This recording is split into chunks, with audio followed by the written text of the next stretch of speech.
2. What's up, everyone? My name is Kelsey, back at here again in the Oculate channel with Carter and Daniel. We'll be reading some horror stories. Well, Carter will be reading some horror stories, and we'll be reacting. So let's get it going. Let's go. Okay, boys, this one's about someone who found their little sister in the forest as a kid, and now they want to return her. Sounds like I mean, everyone wants to do that with their sister. So this one doesn't look like it's too long, so let's just get it going here. I have an incredibly unusual family. My teenage years were littered with strange events that have led to an almost impossible situation. My family did not come together in the traditional way. However traditional we may look on the outside, I have a mom and dad. Me and my older brother are biologically theirs, and I have 2 adopted sisters. My first sister, Violet, was adopted the traditional way through an agency.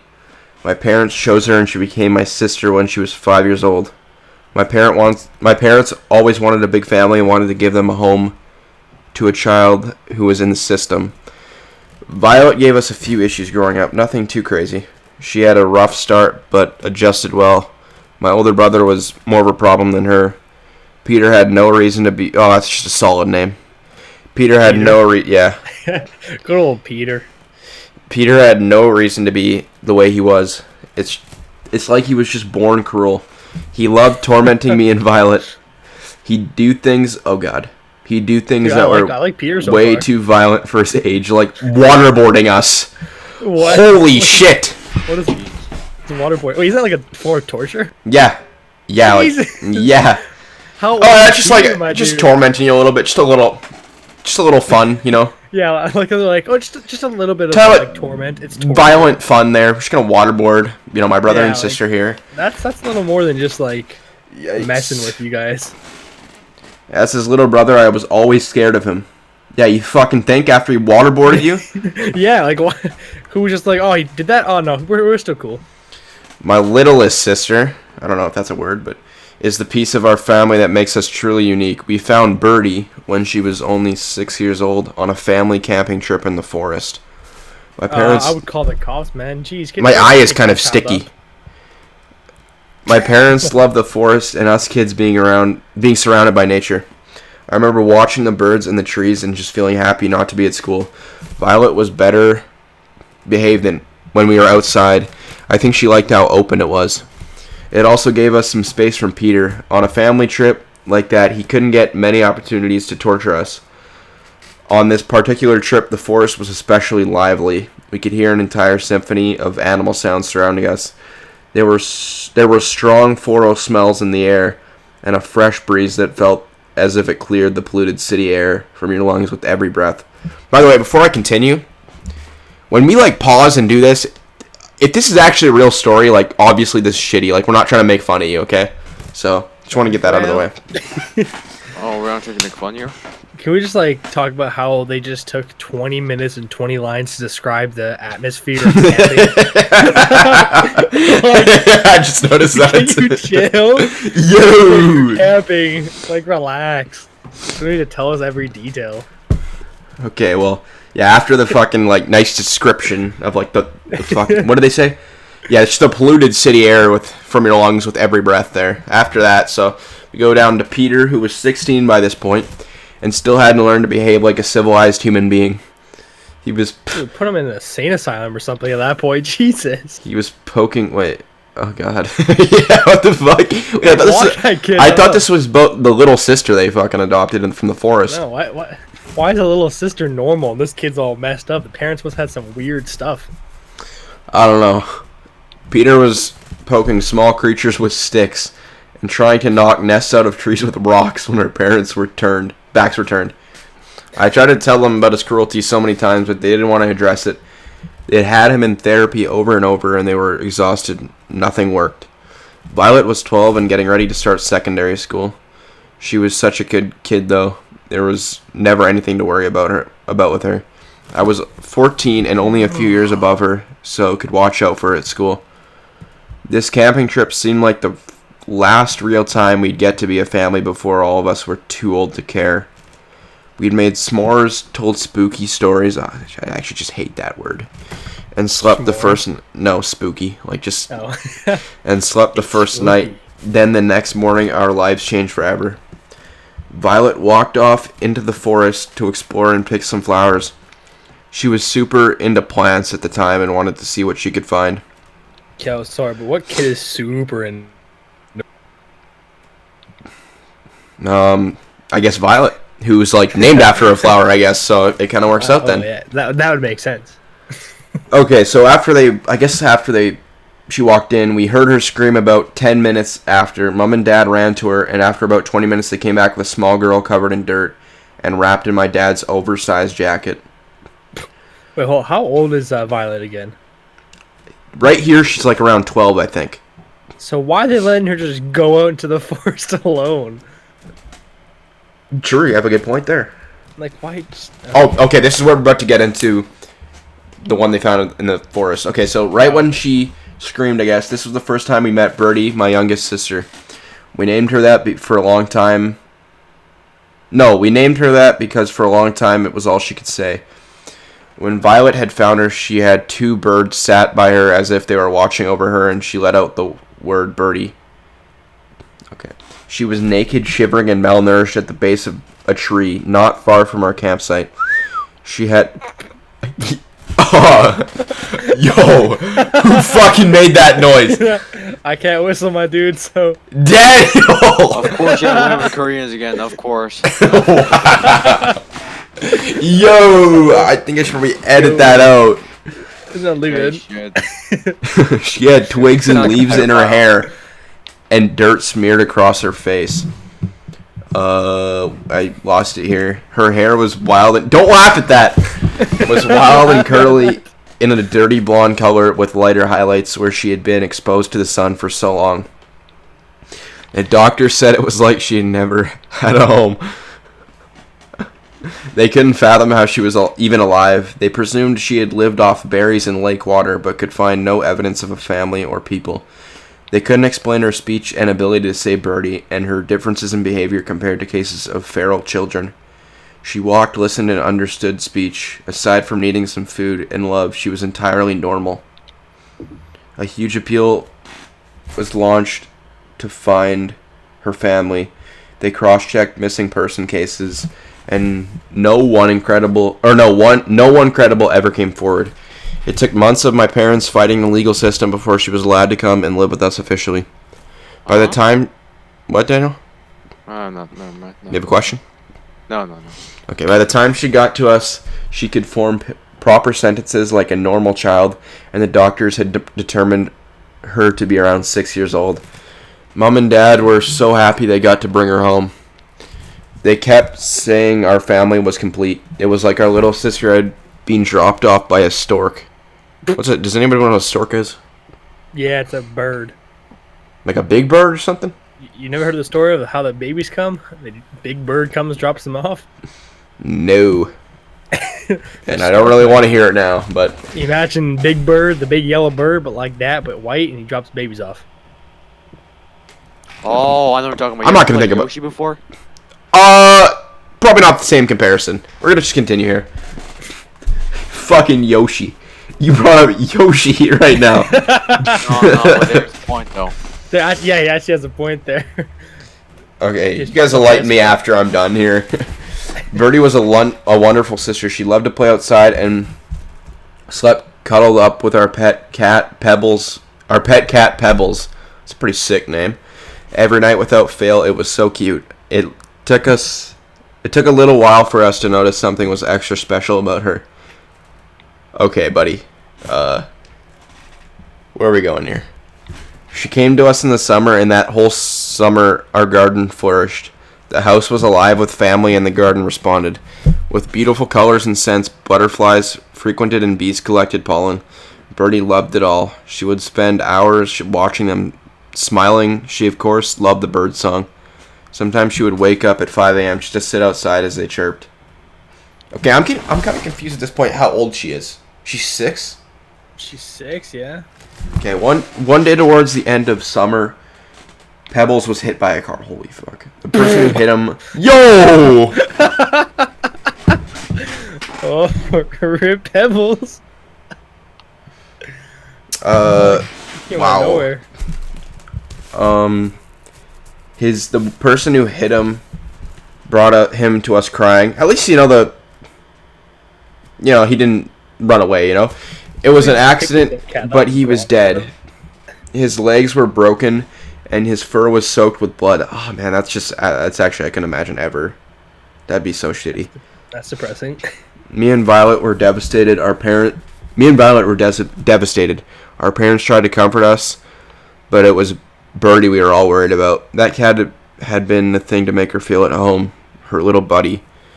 This poor damaged girl just clung onto his lifeless body, refusing to let anyone take him from her as Dad prepared a tiny grave in the garden. Oh, like Pet Sematary. If you watch that. It seems about to come back to life. Definitely gonna come back to life. After about 20 minutes of somber digging, we prepared to bury our beloved pet. I turned to Birdie and watched as she breathed heavily into her dead friend's fur. Then watched as Pebbles took a breath in perfect unison. Wait, what? Mommy, Pebbles is okay now. We don't need to bury him. Birdie said, tugging on Mom's cardigan. My whole family were in shock. Not only was the cat now breathing, but he was also completely healed. This is Pet Sematary. Except it doesn't sound like he actually went under. This birdie just took a breath, and this thing is fine now. But watch, this cat's gonna come back like fucked up. And just murder everyone. If anything, he seemed younger and more sprightly than he was before the accident. We asked how she did it, but she couldn't explain. She just said that he wasn't supposed to die.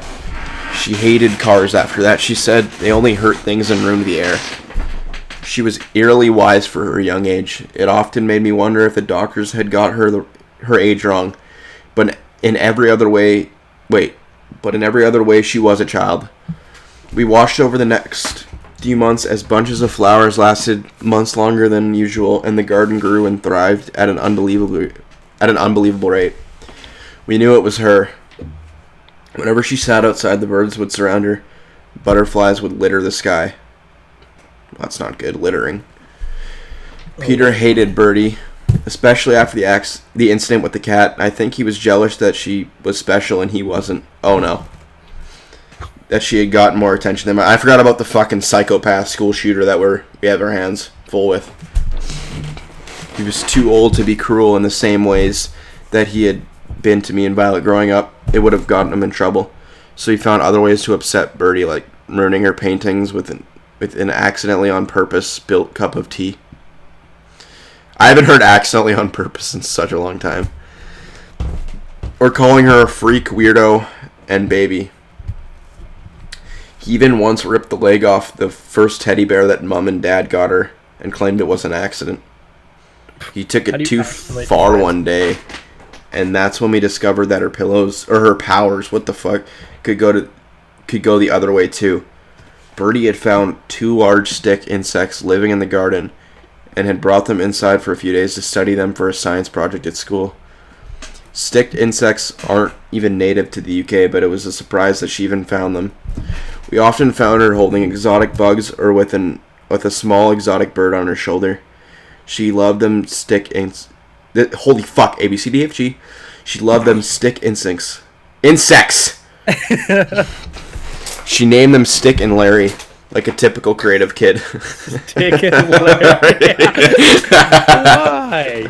Why Larry? Some like middle-aged 40-year-old man.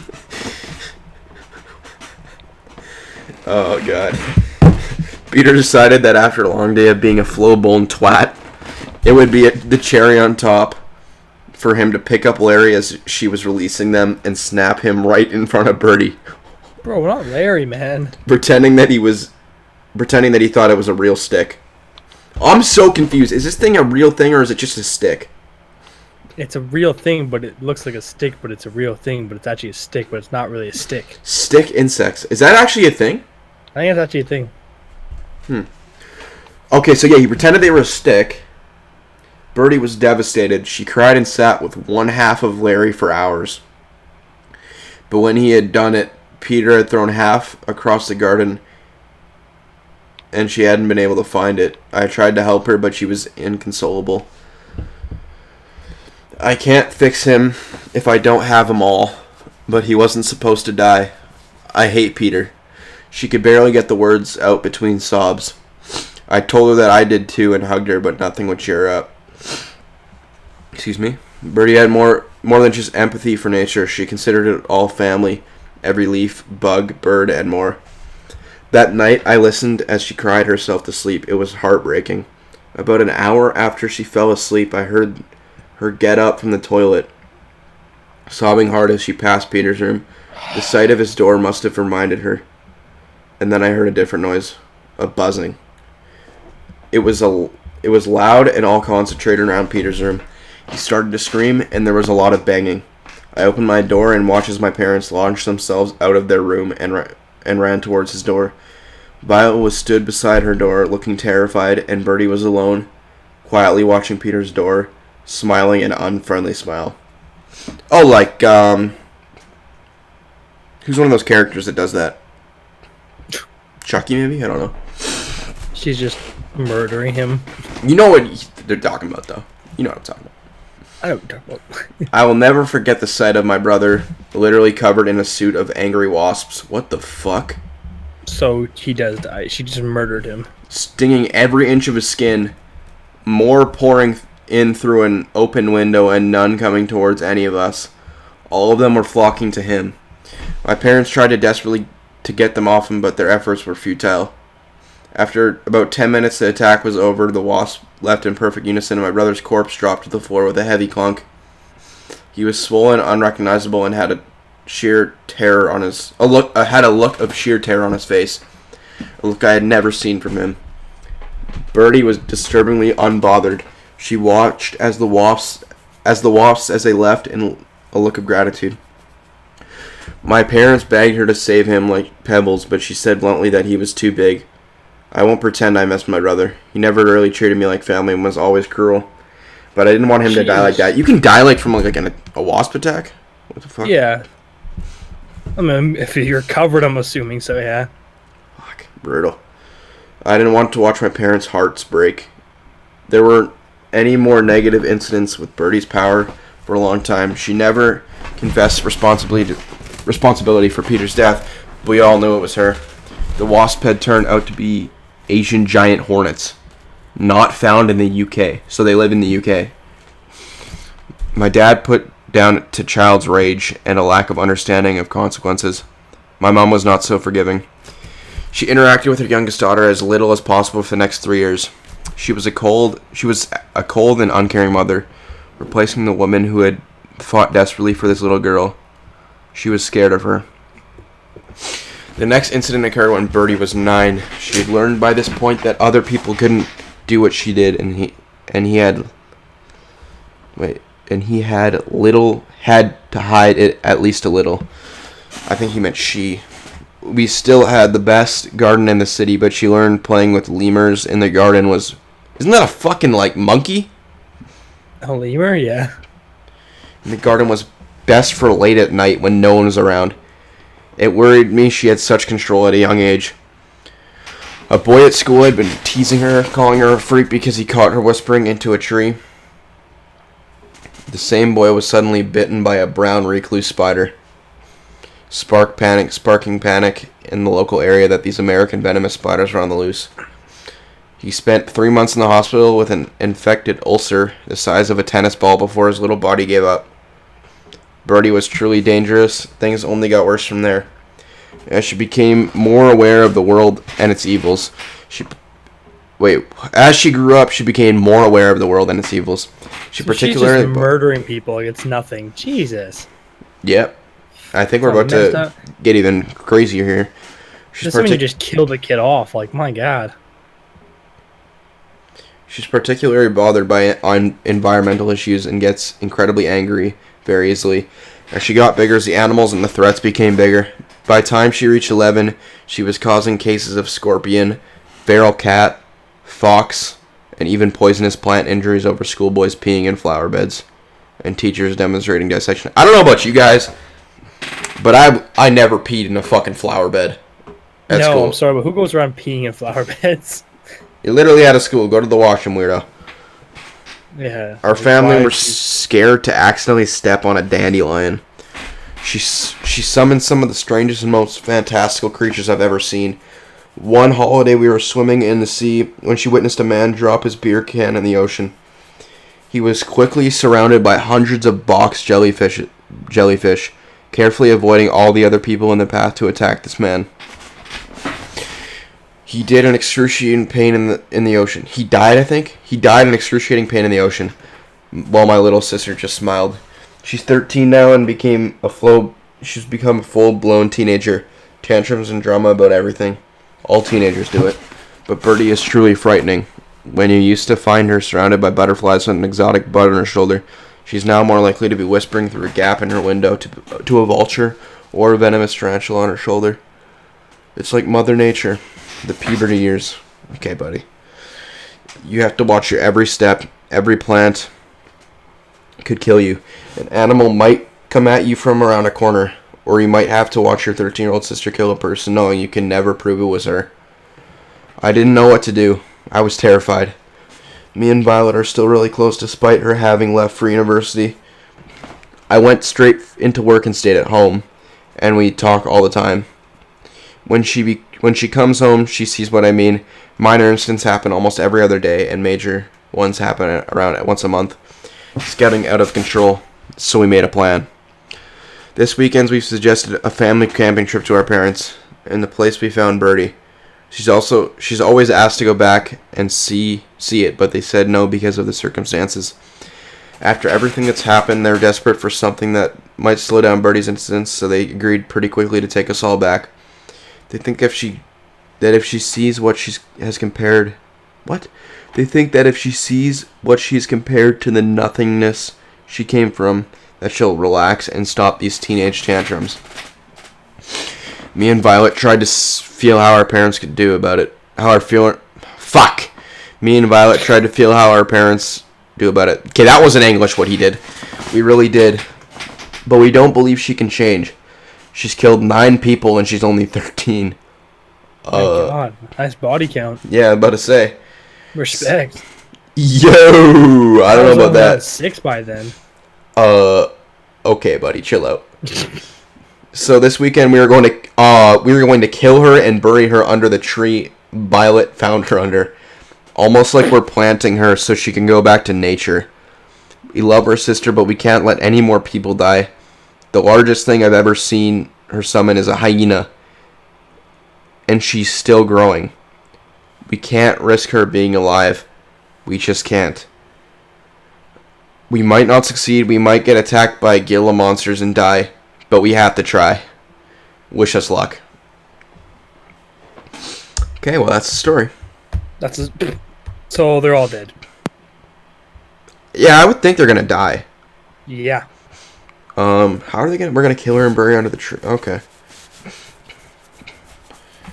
They'd have to pop off a bullet real quick. That's their best shot. Like, you know, The Walking Dead, when they turn around the daughter by the flowers and then shoot her. Do that technique. Be like, just turn around, look at the flowers, and then shoot her. Daniel, what do you think? Well, I think it was an amazing story. It looks like someone who would make Farrah and Overwatch would write those kind of stories, which is pretty pathetic. Okay. Well, Kelsey, any final thoughts? She's weird. She deserves to die. Let's go pop a bullet in her head.